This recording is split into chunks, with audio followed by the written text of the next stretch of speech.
Welcome to Worldwide Weddings TV, hosted by Miss Jennifer Janae Rabe of Ask Janae Today. You're definitely in good hands. A seasoned and professional host and certified wedding specialist. Definitely the industry's best. Watch out for our weekly episodes. You'll be excited to watch them all. This is where you can have fun while learning how to plan your special day. Brought to you by Worldwide Weddings PH, helping Filipino brides and grooms around the world. Welcome to Worldwide Weddings TV, hosted by Miss Jennifer Janae Rabe of Ask Janae Today. You're definitely in good hands. A seasoned and professional host and certified wedding specialist. Definitely the industry's best. Watch out for our weekly episodes. You'll be excited to watch them all. This is where you can have fun while learning how to plan your special day. Brought to you by Worldwide Weddings PH, helping Filipino brides and grooms around the world.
to Worldwide Weddings TV, of course, the online TV show of Worldwide Weddings PH.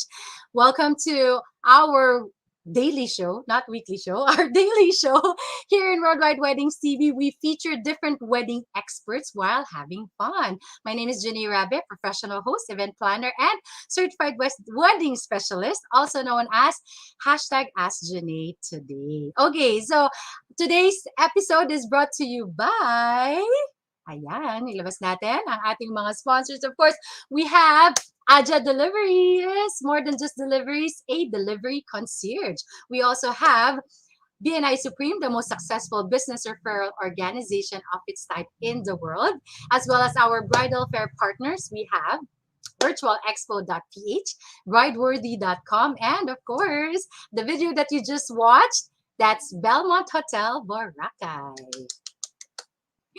Hello, Philippines, and hello, world, wherever you are. Good evening, good morning, good afternoon. And if you are a Filipino and you're planning to get married in the Philippines, then definitely you are in the right place because we have wonderful wedding experts that will enlighten you with many, many things about wedding planning. So let's do a time check first. Singapore, 8 p.m. Dubai, it's 4 o'clock p.m. UK, 12 noon. US, 7 a.m. And Australia, 11 o'clock p.m. And of course, ang show na ito is in alignment with our ongoing Worldwide Weddings Online Bridal Fair. It's happening now all the way till November 7 with interactive virtual expo on the last 3 days, which is November 5, 6, and 7. Yes, it is a bridal fair, but completely online. So you are definitely safe. Okay? With lockdown, without lockdown, pwede po kayong mag-attend ng bridal fair na ito. So to all our viewers, please do comment down below. We have a lot of viewers right now. Hello, Miss Colleen. Hello, Lordy. Thank you for watching. We want you to comment so that we can include you in our raffle. At the end of the week, by Sunday night, meron kaming tinatawag na raffle para sa lahat ng mga nanonood on a daily basis, and you will have a chance to win some Worldwide Weddings merch. So comment. Hello, Miss Eva. Eva or Eva? Hi, thank you for watching. Thank you for the hearts. And tonight's wedding expert, okay, is a lady who is equally busy as me. Ayan. Isa din siya sa napaka-busy dahil hindi lang isang negosyo ginagawa niya, dalawa. Ewan ko kung tatlo na ba yung negosyo niya ngayon. But you know, she is really excelling in her work and she is a graduate of De La Salle University. Wow, pareho pala tayo. Yes, go La Salle. Ani mo La Salle. With a degree of AB Development Studies, major in International Development. And last year, she founded Fedici. I hope I read it correctly. Okay. And aside from that, okay, if you don't know what Fedici is, it is amazing cheesecake, okay? Aside from that, she is also the co-owner and managing director of Moments and Milestones events by Fiona and Faye. So I'm excited to have her on stage. Let's have, okay, the beautiful Ms. Meriel Faye Acaba of Moments and Milestones. Let's show her poster. Ayan. And of course, ang kanyang beautiful sister, di ba, in the picture as well. So on Spotlight tonight, our wedding expert from Manila-South. Okay, so lahat ng mga nagpaplano ng kasal dyan sa South, alam nyo na. Okay, and bago natin ipalabas or bago natin ipasok si Faye on stage, gusto muna natin ipakita yung mga sample works niya. So ladies and gentlemen, let's watch this.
and gentlemen, Meriel, Faye, Kita, Acaba. Tama ba yung basa ko?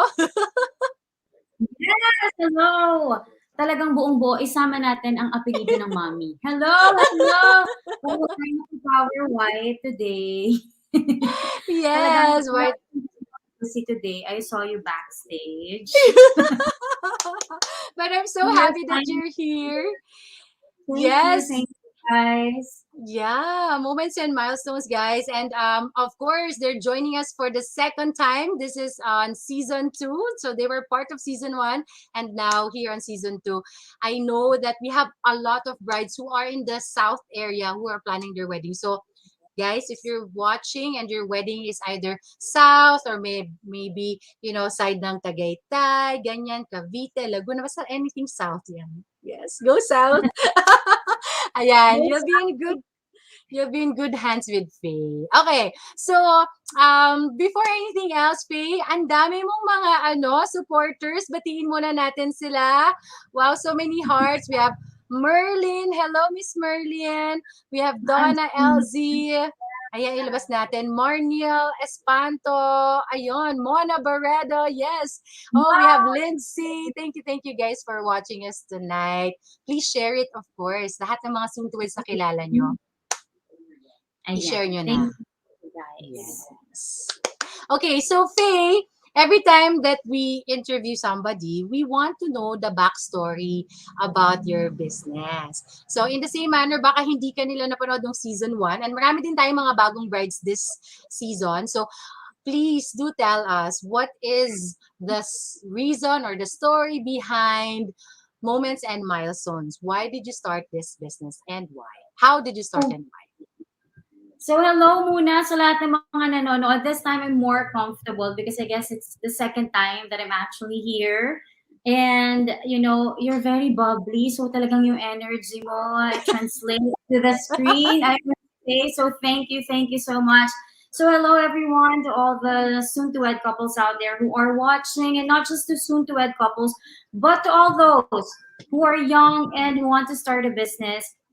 Let me share you a short lang background about Moments and Milestones events by Fiona and Faye. I know I have already said it before, but I feel honored to be saying this again. So we started really just like any other business with a dream of actually having our own, managing our own time, having our own business, and basically being together with my sister, Fiona. And then we just really prayed to God to give us one event per month para lang hindi namin makakalimutan, and para lang we get started with the wedding planning until it became 2 events per month, 3 events per month. And then eventually, because of the hard work, the effort, and of course the prayer that we always give to the Lord, we had 100 weddings. So naipon namin yon, and finally we are here. Kahit pandemic, dire-diretso ang negosyo, and we find the wedding planning industry more special than ever. Kasi pinakita talaga how resilient we are, lalong-lalo na yung mga tao sa events industry, that we will always go above and beyond the expectation sa atin. Kasi nakita ko ang dami na ngayong negosyo na wedding planners, and they are good, they are standing, and we are very, very ready for the years to come. So that's it. Yes. Okay. I love humble beginnings, no? Because it shows that if you have a dream and then just basta magkaroon lang ng 1 or 2 people to believe in you, it's possible. You can, keep going. Yes, okay. Yeah. So tonight, yung topic natin, medyo ifo-focus natin yung questions natin kay Faye about destination weddings. That's right. Some people, especially yung mga nasa North, feeling nila yung South, na siya? Destination. Out of town na. Yes. hindi po out of town ng Las Piñas. But it's still in the South, di ba? Kaya talagang ang layo-layo ng travel with traffic and all. Correct, di ba? Ayan. So, okay. So, my first question for you, Faye, is because marami tayong mga couples right now, gusto naman nila talaga ng destination wedding. So, Mhm. my basic question to you is, how do you plan, or how can couples plan for a destination wedding? Yes. Okay, so first we have to understand what destination wedding is, right? So Yes. destination wedding is basically the couple will actually go out of their town and hold their wedding kung saan man nila napili. So yes, siguro talagang pag nasa north and then you're going to hold your wedding in the south, that's already a destination wedding. We consider that as destination wedding. Now, it's like a regular wedding. Okay, you still have to have your checklist, you still have to book all your suppliers, you still have to check on your timelines. But this time, there's an extra effort to actually familiarize yourself with the location that you chose. Yes. Aalamin mo talaga kung gaano ba yung kalayo, what are the places na pwede nyong pagstayan as your hotel preps, right? So, kailangan mong malaman if there are any other nearby hotels, malls, just in case of emergency that you will be needing one on your wedding day. So, yes, planning a destination wedding is actually familiarizing yourself to the venue or to the location that you have chosen. So, that's how we plan it. So, flash ko lang 'to, may comment dito. Sabi ni Miss Lalaine, "True, ang layo na ng north to south." Oo. Pero with the Skyway and all, I must say, medyo dumadali-dali ngayon. Mas mahal nga lang ang toll. But you know, Yes. So I like the points that you already mentioned, no, like na it's a destination, you need to consider the location, what's in that area, etc., etc. So I want to dive deeper in that question by asking you, what are the things that you need to consider if you're planning a destination wedding? So, kunwari ako, ano ko, magpapakasal. So, pinag-uusapan, ay, parang gusto ko, Tagaytay, parang gusto ko ganun. So, ano ba yung mga factors na dapat nilang pag-usapan as a couple before they actually finally decide na, oh, sige, mag-destination wedding tayo? okay, so there are a lot of things that you actually have to consider when you really want to push through for a destination wedding. Number one is your dream wedding, the destination. Is it what you really want? Dun mo ba gustong magpakasal? Do you actually see yourself one day that you will be walking down yung kung ano man yung ino-offer nun, may it be the beach, Taal, you know. So you really have to decide because if buo yung loob mo and you're actually planning the destination wedding, then I think we're halfway there. Yun yung number one. Because it's gonna be tedious. Masyadong maraming kailangan gawin. So, number one, you really want to make sure that this is what you want, okay? The second thing that you actually have to consider would be your guests. Whether you will be traveling by land, sea, diba? Air. Kailangan i-consider mo yung mga guests mo because they will be taking their time off of their work, mas mahabang leave if they will be flying or you will be staying in a different location. Not that it's a bad thing. All we're actually saying is you have to set their expectations that it's gonna be no regular wedding. It's gonna be an extraordinary wedding. And of course, when it comes to the suppliers, number three, you have to make a decision. If you are going to get the local,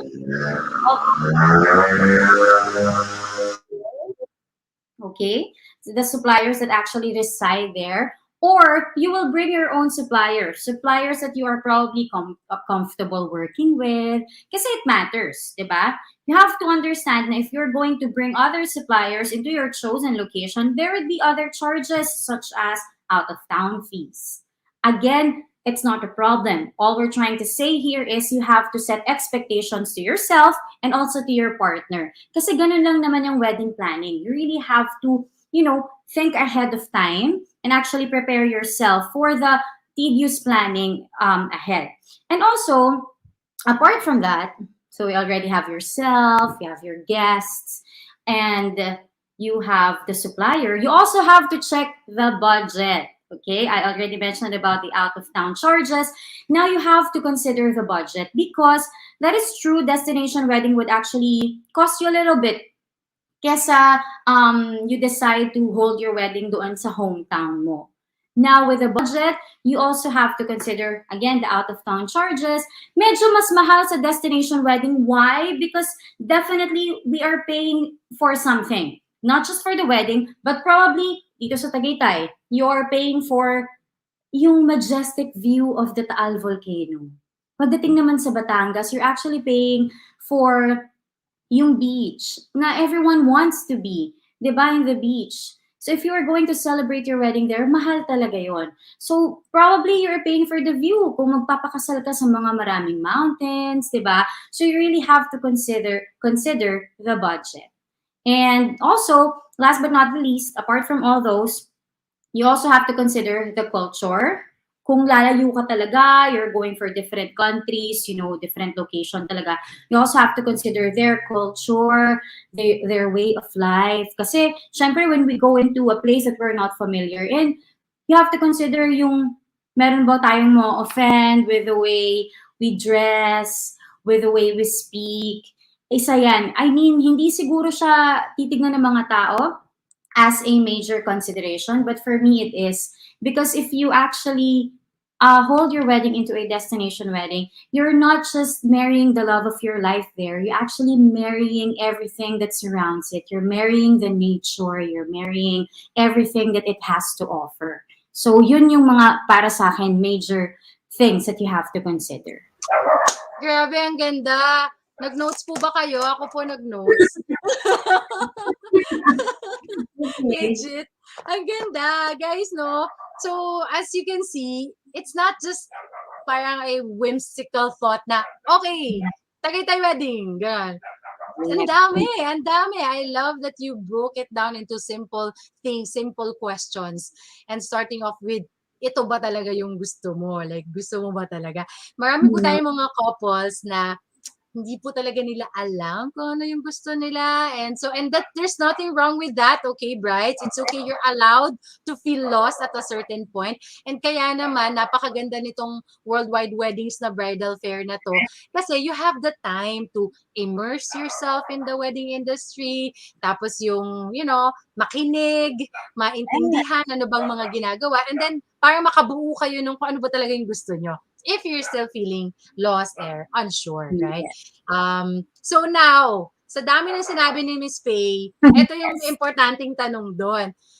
Paano naman yung event planner? Ayan. Oh, what is the role of the event planner in all of that? Ang dami mong in-explain. Saan papasok yung value ng pagkakaroon ng event planner in a destination wedding? Okay, so number one, let's set this straight. You don't even have to have a destination wedding to choose a wedding planner. You really have to have a wedding planner. Whether it's full planning, partial planning, or on-the-day coordination, it's your decision to make. But to actually achieve a successful destination wedding, you need someone to help you execute it, okay? The wedding planner comes parang mata mo kami for all the things that you don't normally see every day. So we will be discussing yung napakarami namin i-discuss sa'yo, okay? Speaking from a personal experience, I meet couple like feeling nila madali na lang ang wedding planning. That's true. Madali ang wedding planning because the wedding planners already have paved way talaga and prepared everything that you have to do. I will be talking, if you will be hiring me, I will be talking to you about your master checklist.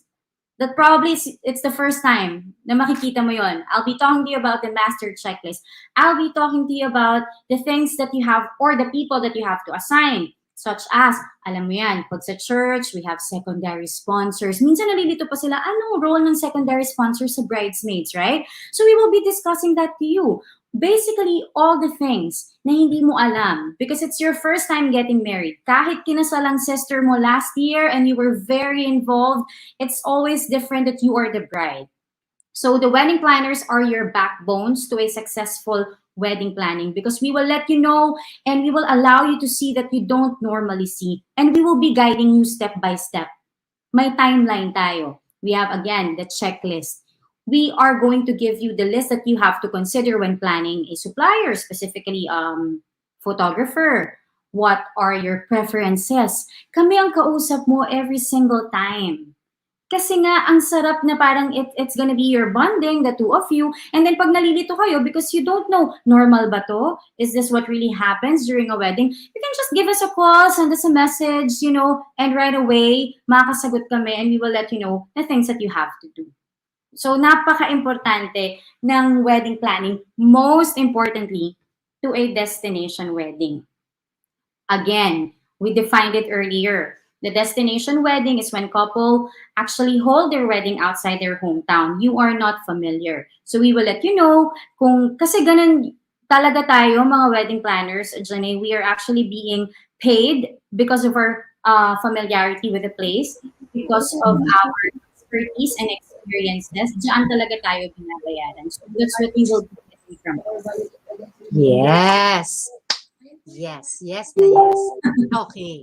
And Yeah, so with that, ano yung mga tips that you can give to the couples who are planning a destination wedding? And with the pandemic, is Mhm. it still possible to do a destination wedding or hindi na? Ayan. Medyo controversial yung part 2 ng Yes, correct. question. Sabi Tips ko nga, muna. parang naman tayong magiging kontrabida dito. But no, I can confidently say that destination weddings is still very much possible. Magagawa mo pa rin siya. Walang problema. But again, ako talaga, I'm a firm believer that you have to set proper expectations to yourself, to your guests, to your family members, na mas mahirap ngayon. Because number one, kahit nga hindi destination wedding, there would be venues or minsan decision nyo na lang mag-asawa na you would actually do swab tests. So swab testing, it's an additional cost. You also have to decide kung magbabayad pa guests or you will cover it for them. So destination wedding will definitely require swab tests and okay, other documents, travel documents, there would be more requirements pagdating dyan. Nakikita ko ngayon na dati, pag lalabas ka ng bansa, basically all you have to have is your ticket, di ba mga ganyan. But now, you have to secure yung mga health certificate mo, you have to be cleared from that, swab test, minsan, RCPTR ba yun, na swab test. So, there are actually a lot that you have to consider. But it is still possible. Yes, so possible. So ano naman yung tips? Ano man yung tips na mabibigay mo sa kanila? Again, what I mentioned before, kanina sa discussion natin, it's just very important that the destination wedding is what you really want. And the rest will follow. When you go into any decision half-hearted, mahihirapan ka. But if you know that this is what I really want, I am 100% sure, and ilalatag mo sa sarili mo all the things that you have to consider. Again, the budget, isa yan sa mga napaka-controversial palagi pagdating sa mga, it matters that you and your partner already talks about yung money, yung financial, Yes. diba? Kasi this is yung wedding talaga for us, lagi namin sinasabi ito ng sister ko, this is your training sa buhay mag-asawa. Who will handle the finances better? Sino ang magdedesisyon about suppliers? Sino bang, you get that? Pagdating sa comfortability ng supplier, decide for that or the groom decide for that. So you really have to get in there 100%. And also, let's source suppliers. Good suppliers. Yes. And source from the locals na nandun. Kasi, alam mo yan, Johnny, di ba minsan, pag Boracay wedding, for example, ang choice agad nila, the people who are residing in Boracay already, because they're familiar with the place. Now, of course, we don't want to limit you to that choices. If you actually want to buy your own suppliers, no problem. As long as you're very comfortable with them. Kasi minsan yung comfortability mo matatanong mo ba siya? Yung wedding planner and the couple, you're actually building friendship. You're building rapport. It's also important. Supplier and budget and your willingness to go over it. Yes. Right. Okay, Faye, ngayon naman I'm gonna throw in a little bit of a hard question. So I want to find out what is one of the hardest things that you've had to solve. Okay, so let's ano yung isa sa mga biggest challenge mo na napagdaanan mo in wedding planning? Na i-relate natin sa destination wedding, okay? Na na-resolve mo and how you resolved it. So, give us some situations that Yeah. you've experienced. Actually, when I heard of this question, I asked my sister, I asked Jace, I asked Donna, what is the most challenging event for you? Because I also want to know. Kasi what is challenging for me might not be challenging for them. Eh sila yung mga kasama ko palagi, you know, they're also in the battlefield pagdating sa weddings. And you know, it's surprisingly they came up with the same answer. You know, I don't know if I mentioned this the last live, but there was actually one bride and groom that we had, naka-all in sila sa amin, full planning, and then they reside in New Zealand. So doon talaga sila. So they're basically planning remotely, kami lang yung mata nila dito. So basically they're having destination wedding, right? So from New Zealand, they're planning their destination wedding to Tagaytay. So ito yon. Ito yung sumabog sa Tagaytay, we found ourselves actually looking for a venue 3 days before their event. We found ourselves booking another caterer, having their food tasting, moving all the suppliers from Tagaytay all the way to Manila within 3 days of preparations. That is still, kasi destination wedding siya, they have planned for it for over a year. They wanted to get married, and tas yung backdrop nila yung taal. And that's everyone's dream, right? Pero suddenly, 3 days before your wedding, something came up. I don't want to focus on Taal anymore because nag-i-improve na siya and hindi na siya nagtatantrum. So, alam mo yun, dito tayo sa the fact na nag-move talaga kami ng wedding from Tagaytay to Manila in 3 days. That is still our most challenging moment. Kasi number one, they chose Tagaytay for a reason. They're from they didn't any other places but Tagaytay because it's really majestic and it's really powerful. Yung view niya talaga, parang kinukuha ka talaga niya and it gives you a different kind of feeling. Now that destination wedding is no longer possible, hindi rin naman pwedeng hindi matutuloy yung wedding. So with that, there's an extra effort, sleepless nights, 3 consecutive nights that we were actually planning. And it turned out really great. We're friends. And they already have a baby. Tipin mo yun. Napakasaya talaga na nangyari na yun. And most importantly, they didn't feel like they moved their wedding. Grabe no? Parang nakakatuwa na yung ganong feedback na we didn't really feel na something was missing because it wasn't. So, kasi lahat ng mga pressure nasa iyo. Correct. Yes. Yun talaga pala ang ang main role ng wedding planning. Lahat ng pressure sa wedding planning. Yun ang binabayaran niyo sa amin. Yes. But that's a great example of how important having a wedding planner is. Like, imagine if that couple of yours didn't have one and ganyan yung nangyari 3 days before, grabe, baka they're pulling their hairs out and nag-aaway na sila on how they're gonna resolve that. Okay, so Faye, because this is not your first time in Worldwide Wedding, so alam mo na, we always put our experts to the test. Yes, so we're gonna bring in our bride. Uy, nga pala, yung last season natin na bride. May lucky charm. Nanalo siya talaga Yes, guys, 100,000. Guys, yung bride na nag-interview kay Faye last time, siya yung nanalo ng 100,000. Yes. Baka yung bride natin ngayon siya pala.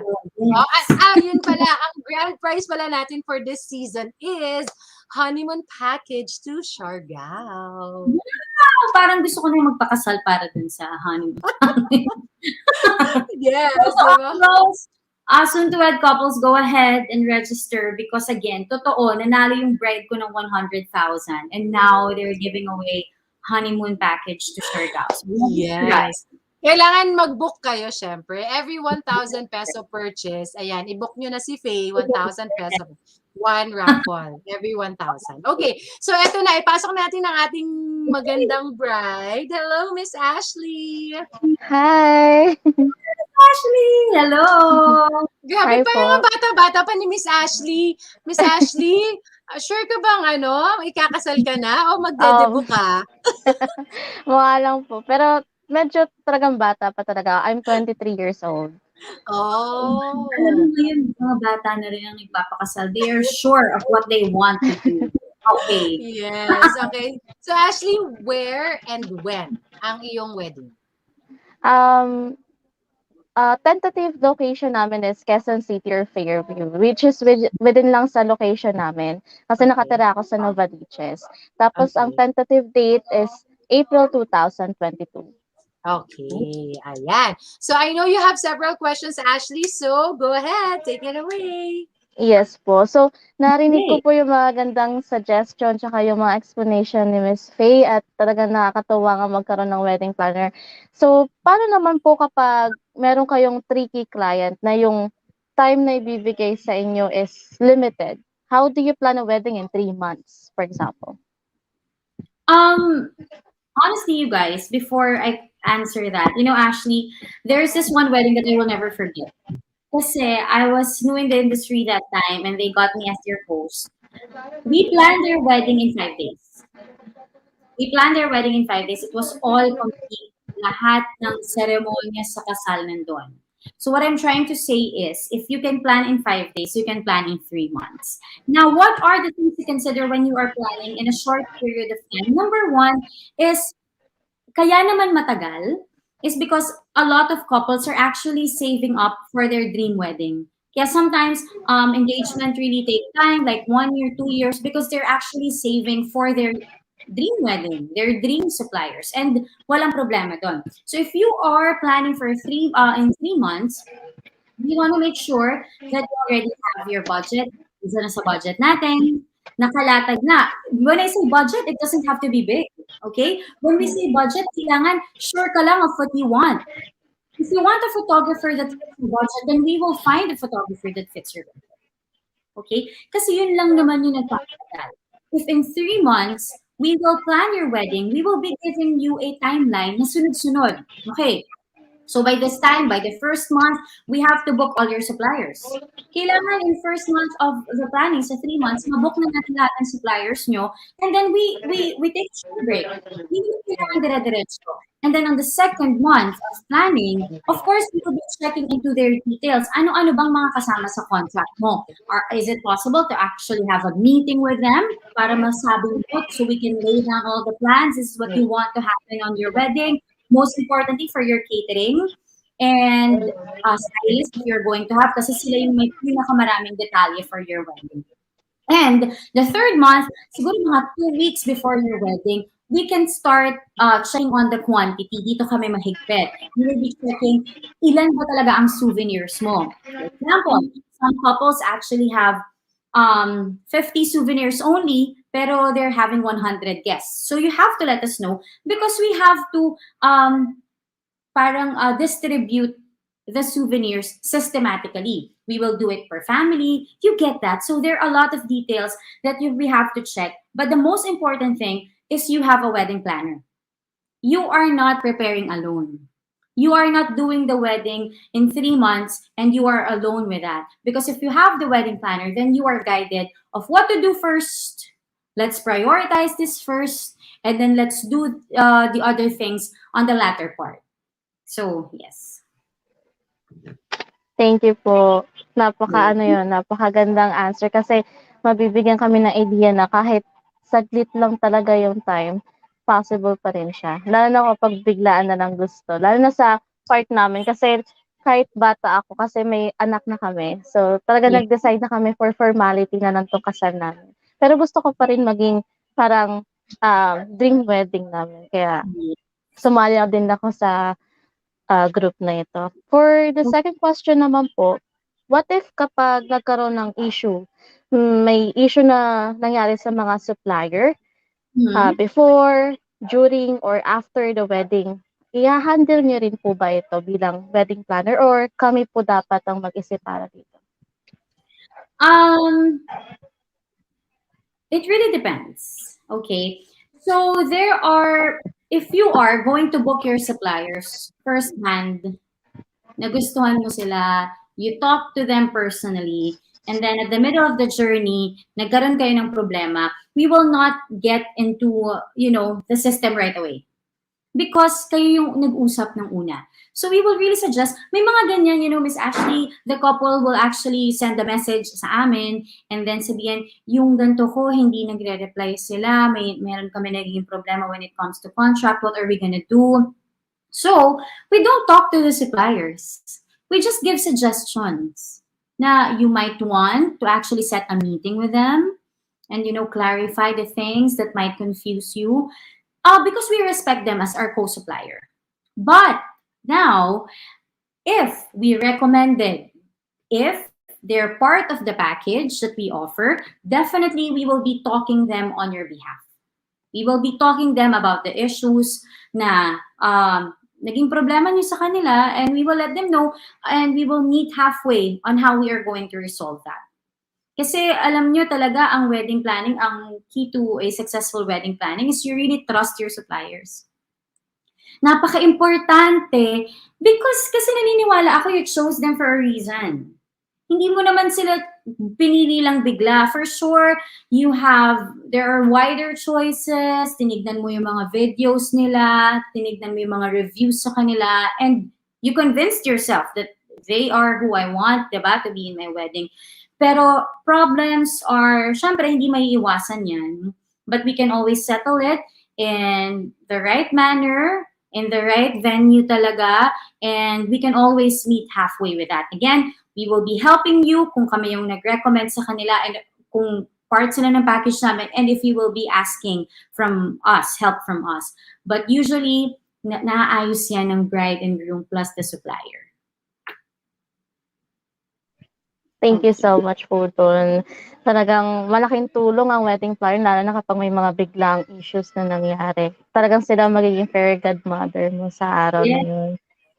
Thank you po. So, sa next question naman po, bilang kunwari, kinuha namin kayong wedding planner namin, can you also help us in budgeting our finances just to achieve my dream wedding? What if yung dream wedding namin is parang garden wedding, pero meron lang kaming limited budget? Paano nyo po kami tutulungan pag ganun? This is the best part about wedding planners. Our duties and responsibilities are not really limited to what services you will be getting from us. Hindi porke on the day lang yung kukunin nyo sa amin, we will not recommend suppliers that we think would, one, fit the budget and would fit your preferences. If you ask us, kasi marami po yan Miss Ashley, a lot of couples will actually send a message na, Miss Faye, we're looking for a band and this is our budget. So what we do is we give them list of suppliers of bands na possible, na pasok sa budget nila, and at the same time, with quality talaga performance.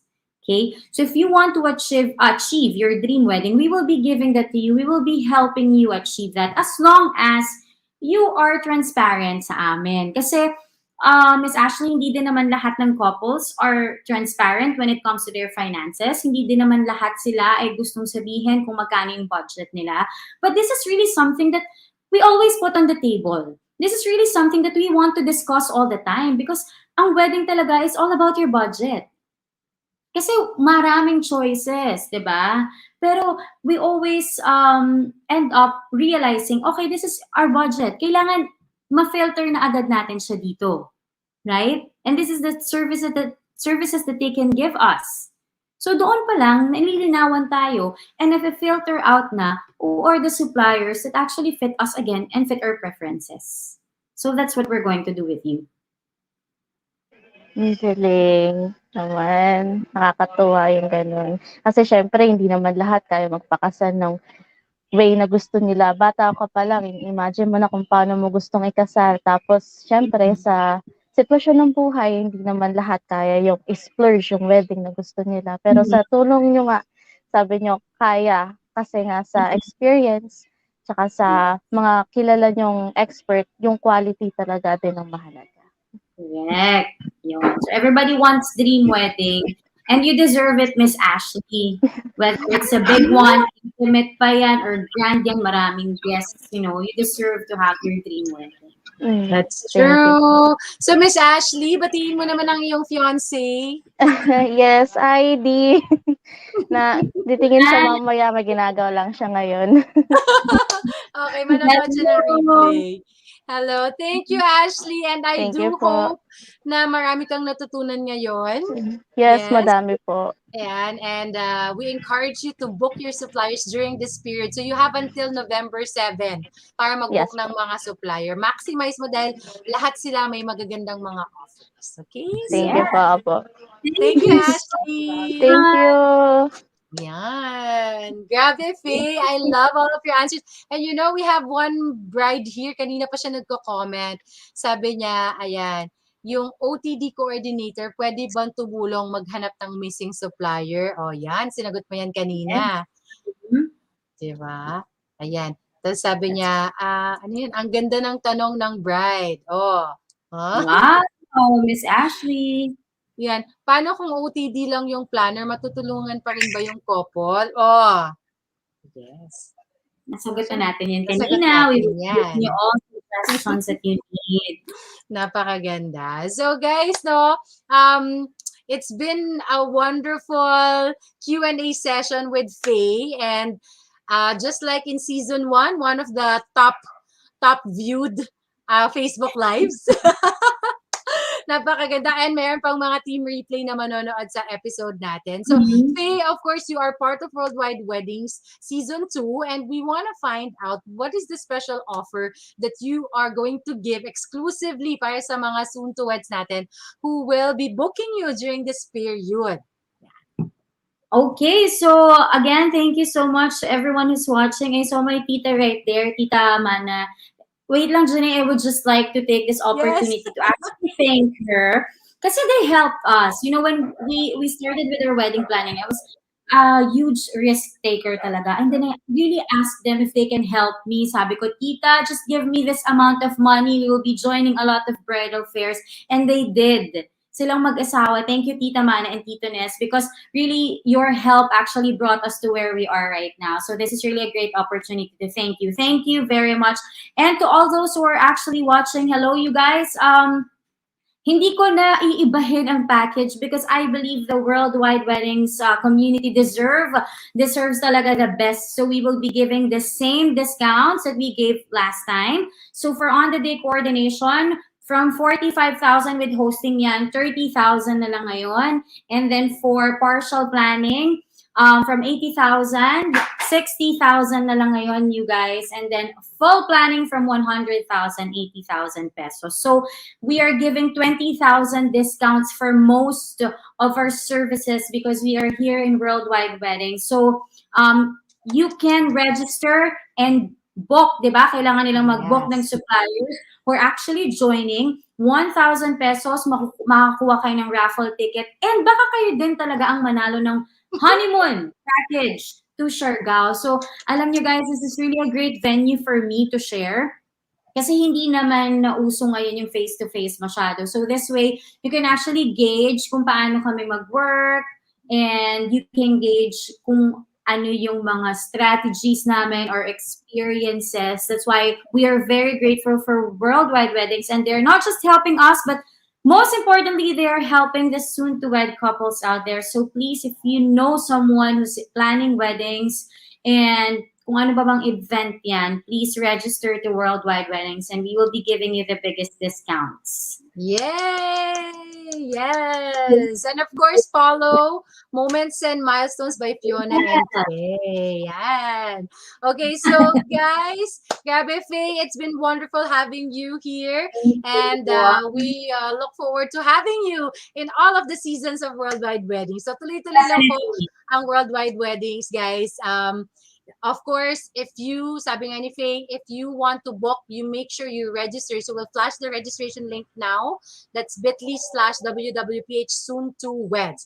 Register because lahat ng mag-register, sila lang yung makakasama sa mga raffles, sa mga promotions, and all of the different announcements. So We're very excited to have you. All right. So, thank you, thank you, thank you. Again, if you are a Filipino and you are planning to get married anywhere in the Philippines, because our bridal fair is nationwide, then definitely Worldwide Weddings is for you. So, here we go. Okay. Thank you so much for watching Worldwide Weddings TV, helping Filipino brides and grooms around the world. Thank you. We'll see you tomorrow. Bye.